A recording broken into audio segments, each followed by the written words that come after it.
application review, business review, investment, lifestyle, social politic.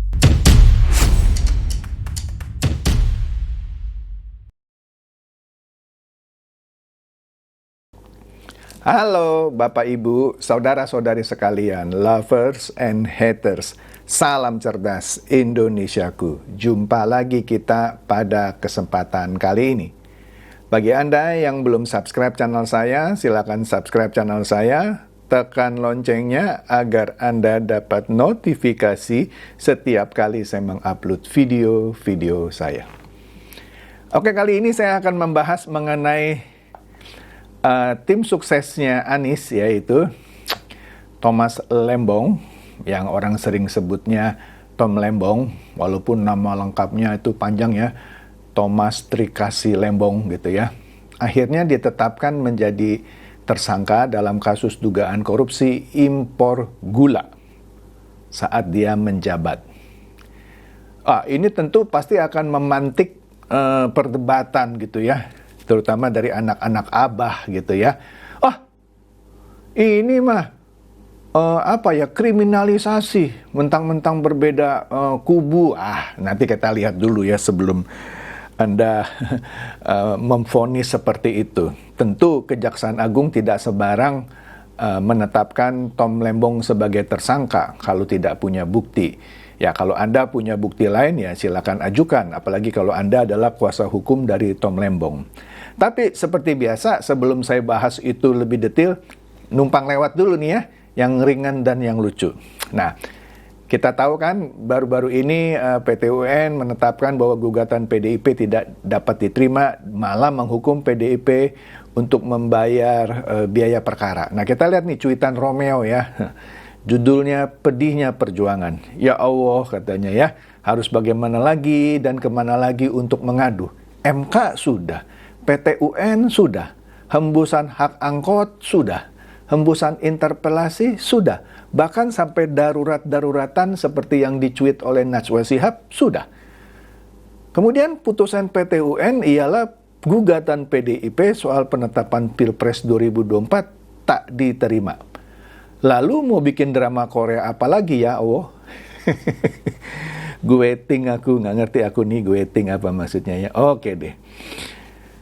Nah, kemudian kita tahu baru-baru ini BEM, Badan Eksekutif Mahasiswa FISIP UNER, Universitas Airlangga dibekukan karena dia bikin karangan bunga satir untuk Prabowo Gibran. Kalau buat saya sih bukan satir ya, karena kata-katanya nggak pantas. Di sini ada cuitan nih ya, dari Alex nih ya. Dia bilang apa? Kuliah tinggi, punya ilmu, tapi nggak punya adab. Ini jenderal, bukan tukang kayu yang sabar. Nangkep kan? Nah, kemudian berhubungan dengan kampanye khususnya di Jawa Tengah, kan Pak Jokowi pulang ke Solo ya. Pulang ke Solo, kalau tidak salah, ya bukan tidak salah, memang begitu beritanya, FX Rudi, bekas wakilnya Pak Jokowi, diundang untuk penyambutan Jokowi ketika kembali ke Solo. Tapi dia bilang dia tidak hadir, karena dia sibuk kampanye. Nah, Pak Kumis ini yang kata berita bekas mantan tukang las ya, malah minta Pak Jokowi jangan ikut cawe-cawe di Pilkada Jawa Tengah. Wah, dia lupa, padahal Ibu Mega juga cawe-cawe ikut kampanye buat jagoannya di Jawa Tengah. Tapi oke deh, kita lihat dulu ini ya. Cuitan dari Vikiosi. Momen Presiden ke-7 kita, Pak Jokowi berbincang serius dengan Pak Ahmad Lutfi, Cagup Jateng. Ada yang ketar-ketir karena Pilkada Jateng is over. Ya, mereka takut, pokoknya siapa yang diajak ngomong sama Pak Jokowi atau yang didukung oleh Pak Jokowi biasanya pasti jadi gitu ya, makanya ketar-ketir. Nah, oleh karena itu Vicky Yosi juga memberikan cuitan bahwa emak aja mantan presiden boleh cawe-cawe, masa Pak Jokowi nggak boleh? Nah ini ada videonya nih ya, Megawati turun ke Jawa Tengah gembleng kader menangkan Andika Hendi. Di mana yang bilang Presiden Jokowi udah jadi orang biasa gitu kan, walaupun masih disebut presiden ya. Nah ini juga nih, masih dari Vicky Yosi. mulai nebeng katanya ya. Apa nggak malu? Buzzer PDIP serang Pak Prabowo mulu, tapi di sini dia nebeng ya. Kenapa nggak Mak Banteng yang dipasang? Nah ini yang dipasang apa? Fotonya Prabowo dengan Andika, dengan narasi Prabowo presidenku, Andika gubernur Jateng pilihanku. Ini kan nebeng kepopuleran dari Pak Prabowo. Kenapa nggak pakai foto emak katanya gitu? Bener juga loh. Nah kemudian kita tahu kan, Pak Prabowo menggembleng tanda kutip ya, kalau ada yang bilang di ospek lah segala macam. Nah, memberikan pembekalan ya di Akademi Militer Malang di Lembah Tidar, bukan Malang, Magelang maksud saya, di Lembah Tidar. Nah, di sini Tempo seperti biasa lah ya, ini media kompor ya. Dia buat berita, ekonom sebut pelatihan kabinet Merah Putih Prabowo di Magelang sebagai pemborosan anggaran. Lu tahu nggak anggarannya berapa? Ya, berapa triliun atau berapa miliar? Jangan ngomong-ngomong pemborosan. Nah kita lihat nih sedikit aja ya, nggak usah panjang-panjang lah. Ntar dibilang saya promosiin Tempo lagi ya. Ekonom dari Institute for Demographic and Affluence Study atau IDEAS, Muhammad Anwar, merespon kegiatan pelatihan Kabinet Merah Putih yang dilaksanakan di Komplek Akademi Militer atau Akmil Magelang, Jawa Tengah. Anwar menyebut kegiatan seremonial ini tidak sejalan dengan prinsip efisiensi anggaran yang disampaikan oleh Prabowo dalam sidang perdananya. Ini berita diturunkan pada saat pelatihan itu sedang berjalan, ya. Nah, ini ada orang yang sok pintar, Muhammad Anwar, bilang kegiatan seremonial. Siapa bilang ini seremonial? Ini pelatihan, pembekalan, ya. Aduh, dia bilang nggak sejalan dengan prinsip efisiensi anggaran yang disampaikan oleh Prabowo sendiri. Sekarang saya mau tanya, misalnya saya perusahaan, pemimpin perusahaan. Bapak-bapak, ibu-ibu, kita harus mengirit anggaran, ya, karena masa sedang sulit misalnya. Tapi apakah dengan saya bilang begitu, saya hilangkan yang namanya training-training yang justru diperlukan untuk karyawan saya? Untuk menambah dia punya wawasan, dia punya skill, dan lain-lain. Ya goblok lah saya. Kalau saya pemimpin perusahaan bilang, jangan boros, tapi salah satunya adalah dengan meniadakan training.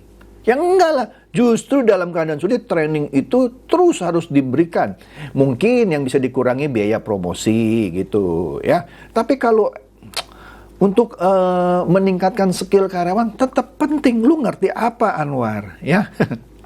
Nah, tetapi ternyata Tempo salah ini ya.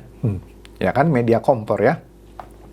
Ternyata ya Prabowo itu membiayai retret Kabinet Merah Putih di Magelang itu pakai uang pribadi. Nah, Anda lihat aja berita di Detik News ini, pakai uang pribadi coy. Sebenarnya pakai uang negara juga nggak ada masalah, ya. Tapi dia pakai uang pribadi. Lu masih ngoceh, ya, pemborosan. Kalau Prabowo mau boros, pakai uang pribadinya, lu mau apa? Iya kan? Nah, kita baca nih beritanya sekilas saja ya. Kabinet Merah Putih mengikuti retret di Akademi Militer Magelang selama 3 hari. Menteri Perlindungan Pekerja Migran Indonesia atau Kepala Badan Perlindungan Pekerja Migran Indonesia, Abdul Qadir Karding, mengungkapkan bahwa Pak Prabowo ini membiayai kegiatan retret itu dengan uang pribadi. Ya, dia bayar sendiri pakai uang pribadi, ya. Yang mana retret itu berlangsung dari hari Kamis 24 Oktober sampai Minggu 27 Oktober, ya. Nah, retret ini memberikan kesan positif dari para jajaran anggota kabinet. Ya, jadi jangan banyak bacot gitu ya, bilang pemborosan kalau nggak ngerti. Lah ini Tempo nih, Anda sudah tahu lah ya Tempo itu kayak apa kualitasnya sekarang, ya.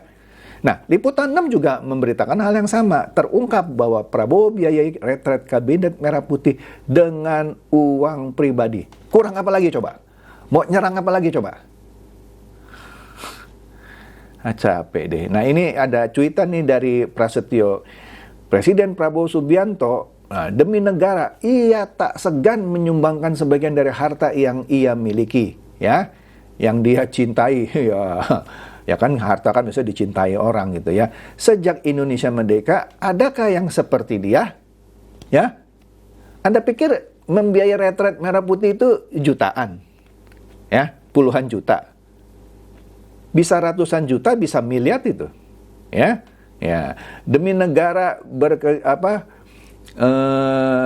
demi negara yang dia pimpin ini berkegiatan tanpa menggunakan uang APBN, tapi uang pribadinya. Kalian yang giat mengolok, terima kasih. Iya kan? Astaga, masih ngeyel, ada nggak ngerti gua otak lo. Oke. Nah, ini dia nih ya. Kita masuk topik utamanya. Beberapa media, saya ambillah dari satu lah BBC News Indonesia ya. Saya nggak ngambil Tempo lah. Tom Lembong jadi tersangka kasus dugaan korupsi impor gula, ditahan di Rutan Salemba. Wah, mendadak sontak orang, terutama anak abah gitu ya, bilang, wah, ini mah kriminalisasi ya, mentang-mentang dia bekas tim sesnya Anies, jadi dimusuhi, dicari-cari, kemudian sekarang ditahan di Rutan Salemba, kan gitu. Nah, tapi kita lihat dulu, bener nggak sih itu kata-kata anak abah itu ya? Nah, jadi begini, duduk perkaranya ya, kita harus cerdas lah ya, dan objektif. Jadi, Kejaksaan Agung itu tidak sembarangan menetapkan Thomas Trikasih Lembong ini, atau orang sering sebutnya Tom Lembong ya, sebagai tersangka dalam kasus dugaan korupsi impor gula saat yang bersangkutan menjabat Menteri Perdagangan pada 2015 sampai 2016 lalu. Lah kan kejadiannya sudah lama, kenapa baru sekarang? Ada yang ngomong gitu ya. Lah kan perlu penyelidikan, perlu mendapatkan bukti-bukti, tidak sembarang cabut gitu ya. Ya harus itu, nggak boleh sembarangan. Jadi Anda yang ngomongnya begitu pakai otak juga gitu ya. Kemudian otomatis lah langsung ditahan di Rutan Salemba ya. Nah kronologinya gimana nih kronologinya ya? Jadi Direktur Penyidikan Jaksa Agung Muda Tindak Pidana Khusus Kejaksaan Agung yaitu Pak Abdul Qohar mengatakan bahwa impor gula kristal putih seharusnya hanya dilakukan BUMN. Ya. Tapi Tom Lembong mengizinkan PTAP, tentunya bukan BUMN, untuk mengimpor. Ini aja sudah salah. Jadi sekali lagi ya, impor gula kristal putih harusnya hanya dilakukan BUMN. Ya, tapi Tom Lembong mengizinkan PTAP untuk mengimpor.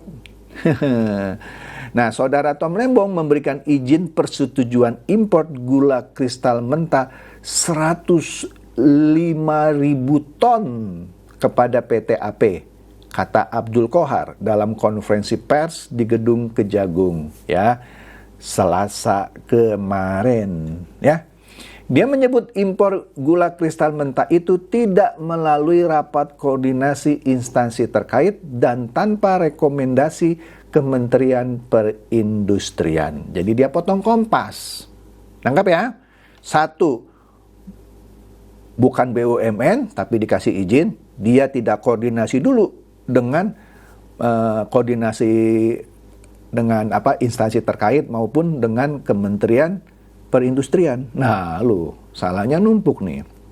Nah, kemudian menurut Pak Abdul Qohar lagi, pada Desember 2015, Kemenko Perekonomian menggelar rapat mengenai kondisi Indonesia yang akan kekurangan gula kristal putih pada 2016. Ya, Qohar mengatakan, ada satu orang lagi nih ya, DS.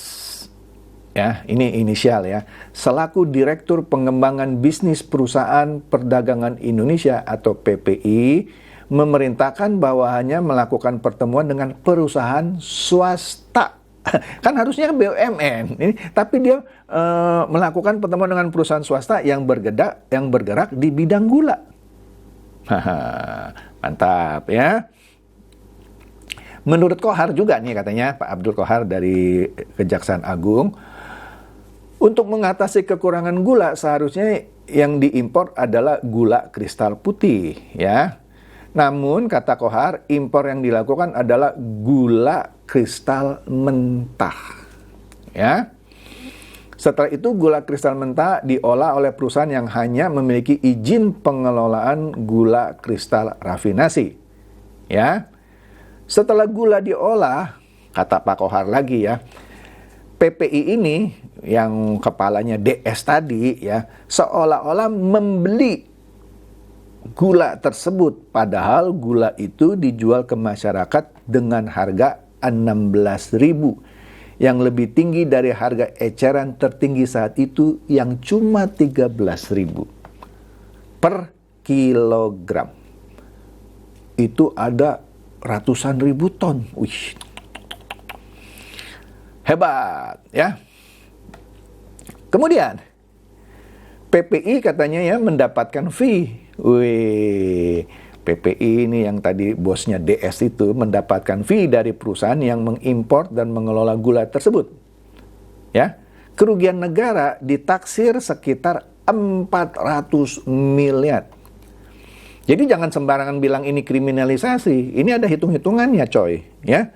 Nah, jadi selain Tom Lembong, ya, Kejaksaan Agung menetapkan status tersangka pada DS sebagai Direktur Pengembangan Bisnis pada PT PPI ini, ya, periode 2015 sampai 2016.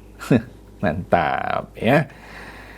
Penetapan status pada Tom Lembong dan DS dilakukan setelah Kejaksaan Agung melakukan penggeledahan di Kementerian Perdagangan pada 3 Oktober lalu. Jadi sudah berapa puluh hari itu setelah digeledah, ditelusuri, didapatkan bukti-bukti, nah baru ditetapkan, ya.